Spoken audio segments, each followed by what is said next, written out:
입을 벌릴 때 턱에서 딱 소리가 나거나 턱 주변부에서 통증이 자주 느껴진다면 이 질환을 의심해 보십시오. 우리나라 사람 3명 중 1명은 살면서 한 번쯤은 경험할 정도로 흔하게 나타나는 증상, 턱관절 장애입니다.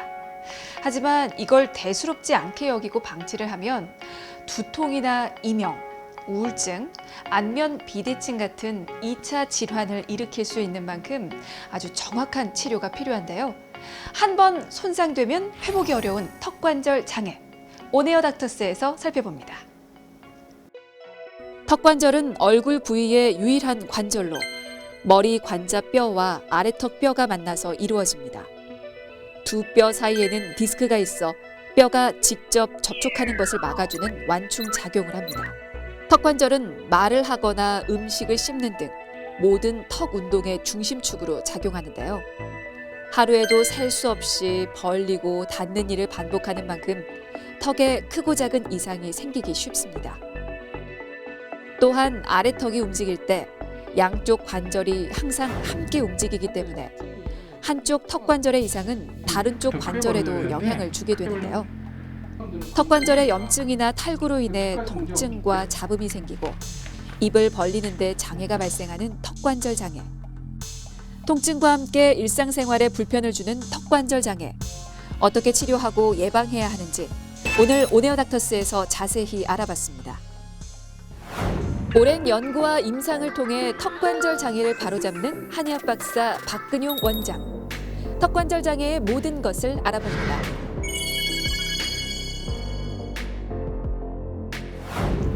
자, 오늘 턱관절 장애에 대해서 살펴볼 텐데요. 턱관절 장애를 일으키는 이 턱관절에 대해서 먼저 이해하고 시작하면 좋을 것 같아서요. 턱관절의 어떤 구조적인 특징이나 역할부터 좀 설명 부탁드립니다. 네, 턱관절은 우리 그 두개골이랑 아래턱 사이에 있는 관절을 얘기하는데요. 네. 턱관절은 제일 특징이 늘 같이 움직이는 거예요, 좌우가. 그러니까 좌우의 밸런스가 굉장히 중요한 관절이고, 그렇군요. 또 턱관절의 특징을 좀 설명을 드리면 네네. 같이 움직일 수밖에 없는데, 또 턱관절은 이 관절면에서 벗어나는 슬라이딩 운동을 해서 앞으로 나가는 운동하는 특징을 갖고 있는 관절입니다. 그러면 턱관절 장애는 턱관절에 어떤 문제가 생겼을 때 턱관절 장애라고 여겨지는 겁니까? 턱관절 장애는 이제 대표적으로 턱관절이 움직일 때 디스크가 따라다니는데, 여기 이제 디스크라는 애가 이렇게 매달려 있어요. 이 네. 사이에 끼어 있는데, 나빠지면 이제 디스크 전방면이라 그래서 얘가 앞으로 이렇게 밀려요. 그러면서 턱 디스크가 이렇게 턱관절이 좁아져요. 네. 그래서 이제 직과적으로는 이게 제일 문제다 그래서 직과적 치료 방법이 이제 스프린트를 끼워서 그래서 여기를 공간을 넓히려고 하는 치료법이 있어요. 좁아지면 통증이 유발되는 거예요. 그래서 이제 근데 디스크가 앞으로 밀려서 얘가 이제 좁아지면 통증이 생기고, 근데 크게 벌릴 때 얘를 올라타지 못하면 개구장애가 생기고, 올라타면 소리가 나고. 이제 그런 식으로 이제 턱관절 증상이 대표적인 증상이 이 세 가지가 있고, 네네. 그다음에 턱이 이제 여기가 쪼이면 뒷머리도 쪼이세요. 같이 구조적으로 이제 같이 움직이는 구조이기 때문에 머리, 목, 턱이 이제 같이 움직이는 구조물이기 때문에 여기 세 개가 같이 문제가 생겨요. 그래서 이제 이 세 개의 문제가 생겨서 긴장하게 되고 잘 안 벌어지게 되고 통증이 생기고 이런 문제가 생기는 게 이제 턱관절 장애죠. 그렇군요. 원인은 어디에 있습니까? 이런 턱관절 장애가 생기는 원인. 턱관절 장애가 생기는 원인은 일단 제일 뭐 그냥 기본적으로는 타고난 게 좀 달라요. 유전적으로. 그다음에 바로 스트레스가 있고, 그다음에 뭐 부분적으로는 부정교합이라서 치아 이렇게 모양이 안 맞거나 그 치과에서 교정한다 이렇게 꽉 조이는 교정술 할 때 이렇게 꽉 조이는 네. 기구를 쓴다든가 네. 뭐 이런 건 아주 조그만 문제고, 발병 원인의 가장 큰 문제는 가로 스트레스입니다. 그래서 그 발병이 주로 20대 여자분이 많으세요. 그래요. 제일 많은 분이 20대 여자분이세요. 근데 제가 알기로는 후천적인 원인에 의해서도 많이 발병하는 게 나쁜 어떤 이 턱관절 장애를 유발하는 습관이 있는 걸로 알고 있거든요. 습관적으로는 우리가 아주 딱딱한 음식을 아주 많이 열심히 드시면 턱에 무리가 갈 수 있겠죠. 그렇죠. 그다음에 이제 한쪽으로만 씹는다든가 그런 것도 이제 무리가 갈 수 있고. 턱관절 장애는 다양한 원인이 있지만 교통사고와 같은 외부 충격에 의한 외상, 긴장과 스트레스, 평소 질긴 음식을 즐겨 먹거나 이를 꽉 깨무는 행동, 한쪽으로 턱괴기 같은 나쁜 습관들이 쌓여 턱관절 장애로 발전하기 쉽습니다. 턱관절 장애는 우리나라 인구의 30% 이상이 겪는 질환이지만 자신의 증상을 정확하게 파악하지 못해 방치하는 경우가 많습니다. 건강보험 심사평가원 통계 자료에 따르면 턱관절 장애 환자는 2013년 31만여 명이었던 것이 2015년 35만여 명으로 2년 새 4만여 명이 증가했고 연령별 진료 인원 점유율을 살펴보면 20대 환자가 26.4%로 가장 많았습니다. 평소 말을 하거나 씹을 때 딱딱 소리가 나거나 턱 주변이 뻐근하고 불편한 경우, 편두통, 목이나 어깨가 결리는 증상, 입을 4cm 이상 벌리기 힘든 경우 턱관절 장애를 의심해 봐야 합니다. 자, 이번에는요, 질환에 대해서 헷갈리는 정보들, 오해하고 있는 내용들 바로 잡아보는 시간입니다. 팩트체크 오해와 진실입니다.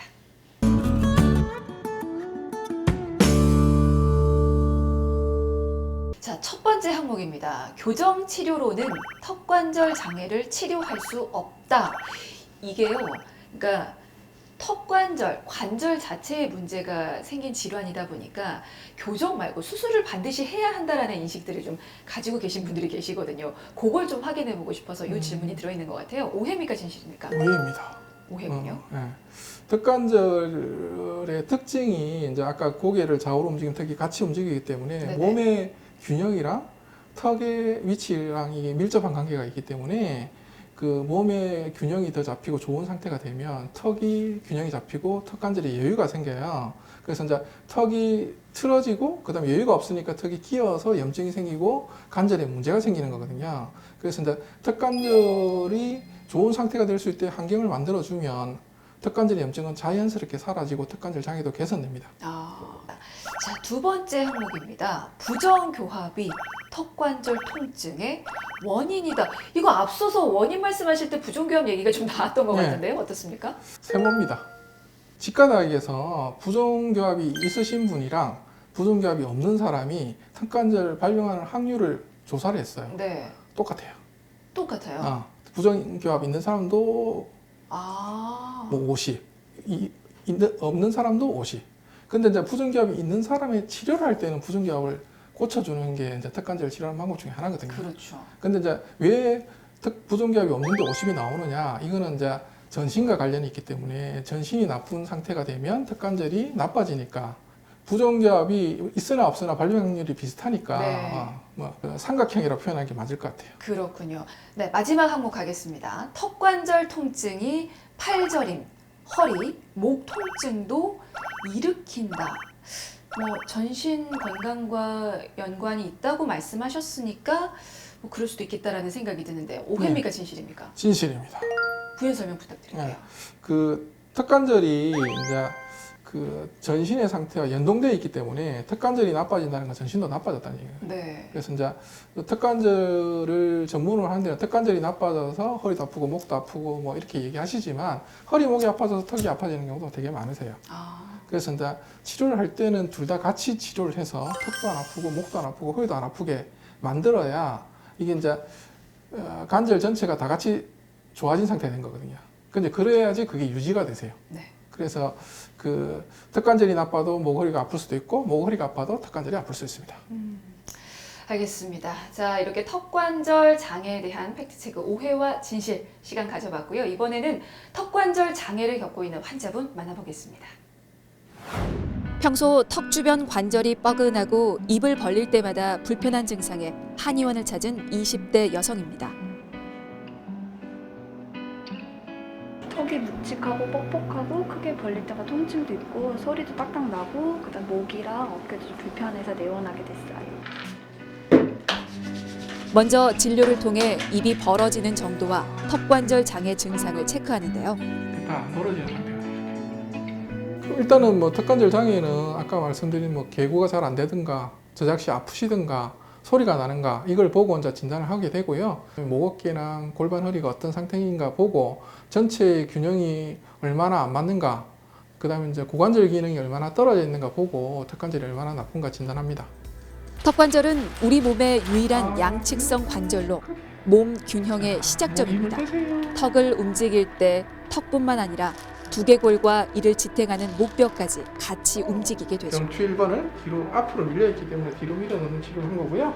보장 상태로 이렇게 쭉 밀어넣으면 이게 이제 안 변할 것 같은데 조금 변해요. 한의학에서는 경추를 교정하고 전신을 바로잡는 추나요법을 통해 턱관절 장애를 치료하는데요. 특히 골반과 하체의 긴장도가 높으면 몸에 무리가 가고 턱관절에도 부하가 가는 만큼 느낌 어때요? 골반 교정도 함께 병행해 줍니다. 왼쪽이 지금 좀 아픈 거지. 네.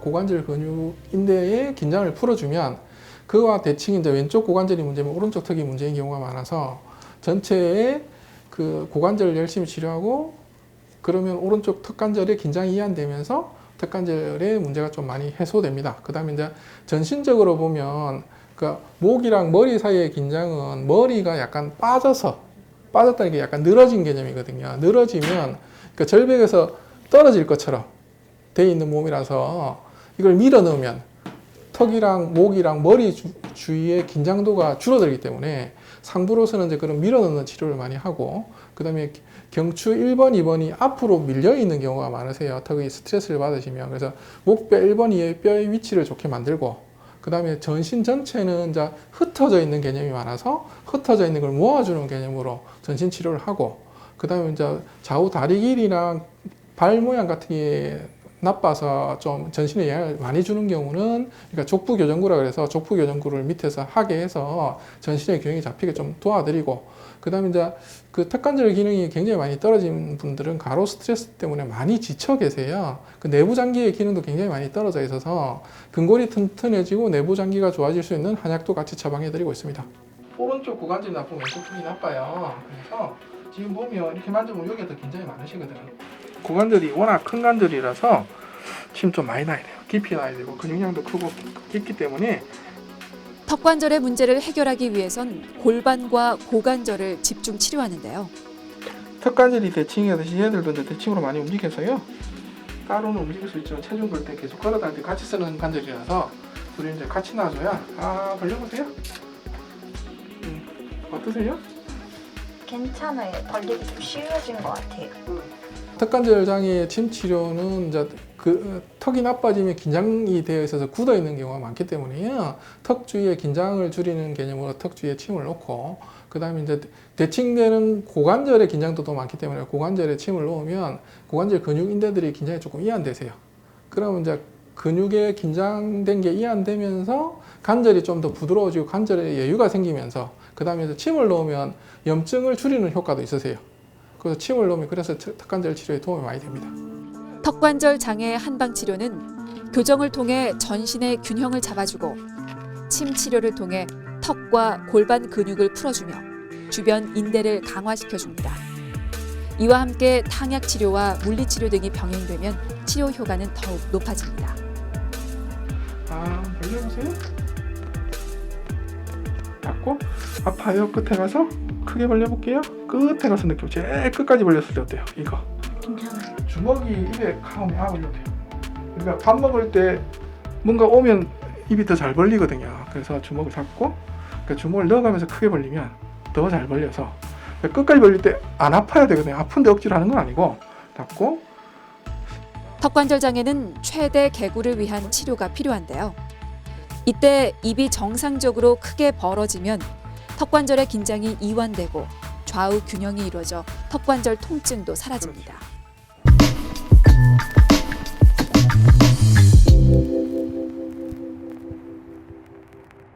네, 턱관절 장애에 대해서 이야기 나누고 있습니다. 턱관절 장애, 사실 뭐 증상 정도에 따라서 치료 예후가 좀 달라질 것 같긴 한데요. 요거를 만약에 방치를 하게 되면 어떻게 됩니까? 어떤 환자분들은 통증이 잠시 한 2, 3일 왔다가 또 계속 사라지고 그래서 괜찮은 경우도 있긴 하신데 네네네. 가로 스트레스를 받으면 다시 나타날 수 있기 때문에 그런 게 있으신 분들은 턱을 이제 미리 좀 좋게 한다는 마음으로 치료를 좀 하시면 좋으시고 그다음에 이제 턱 관절에 개구 제한이 있으면 목, 어깨 이런 애들이 굉장히 고생을 많이 해요. 근데 본인들은 이제 그 목, 어깨가 아픈 거기 때문에 목, 어깨 아픈 걸 치료하러 다니시지 네. 턱을 치료하러 안 다니세요. 아, 그래서 그런 분들이 좀 치료를 열심히 해야 되는 대상이세요. 사실 치료하고 나서도 안 쓸 수가 없는 부위잖아요. 그렇죠. 그래서 치료 후 관리가 굉장히 중요할 것 같아요. 그 정보 좀 주실까요? 그래서 이제 이게 이제 발병 원인이 아까 말씀드렸듯이 가로 스트레스이기 때문에 가로 스트레스를 안 하려고 노력하셔야 되는데 네. 가로 스트레스를 안 할 수가 없잖아요. 그죠? 그래서 이제 그러면 이제 가로 스트레스를 견딜 수 있는 몸을 만들어야 돼요. 그 견딜 수 있는 몸을 만들려면 어떻게 해야 되겠어요? 내 몸을 더 튼튼하게 만들어야 되겠죠. 그게 본인이 할 수 있는 방법이 그게 규칙의 운동이에요. 그래서 운동을 하시면 몸이 에너지 효율이 좋은 몸으로 바뀌고 순환을 열심히 해서 청소도 열심히 하고 그러면 이제 내 몸이 좀 더 효율적인 몸으로 바뀔 거 아니에요. 네네네. 그래서 효율적 몸으로 바뀌어 있으면 턱 관절은 안 아파지세요. 신기하네요. 단순히 몸을 운동하는 건데도 턱 관절이 좋아진다고 하니까 굉장히 신기합니다. 턱 관절 자체를 이렇게 어떤 강화하고 직접적으로 스트레칭 해주는 운동법은 따로 없나요? 그 저희들은 이제 환자분한테 뭘 시키냐면 입 크게 벌리는 운동 시켜요. 그렇죠. 그런 운동을 하루에 한 30개 정도 하시라고. 이게 운동인가요? 네, 운동이시죠. 이제 턱관절이 나쁠 때는 이게 최대 계구가 안 돼서 턱관절 운동법 중에 이제 혀를 입 천장에 붙이고 입을 벌리는 운동하는 게 있어요. 그건 너무 나쁠 때, 아플 때 하는 거고 이제 아픈 게 다 사라지고 턱관절 기능이 이제 좋게 유지되게 할 때는 최대 계구를 하는 거예요. 알겠습니다. 네. 자, 끝으로 이 턱관절 장애로 고생하는 환자분들에게 당부 한 말씀 남겨주시죠. 주로 이제 턱관절이 그냥 가만히 있는데 쪼이는 느낌이 난다든가 막 아픈 느낌이 난다든가 이런 거는 대부분 이제 구관절에 문제가 많으시고요. 그렇기 때문에 전신을 보고 치료를 하시면 본인들이 갖고 있는 턱관절이 굉장히 많이 좋아질 수 있으시기 때문에 그 운동도 열심히 하시고 치료도 열심히 하면 많이 좋아질 수 있으시니까 열심히 치료하시고 운동하세요. 네, 자, 우리 일상생활을 불편하게 하는 턱관절 장애에 대해서 살펴봤는데요. 이게 비단 턱만의 문제는 아닌 것 같습니다. 그 전에 우리 전신의 몸 건강을 챙기려는 노력이 필요할 것 같습니다. 자, 도움 말씀의 한의학 박사 박근용 원장이었습니다. 말씀 고맙습니다. 네, 감사합니다.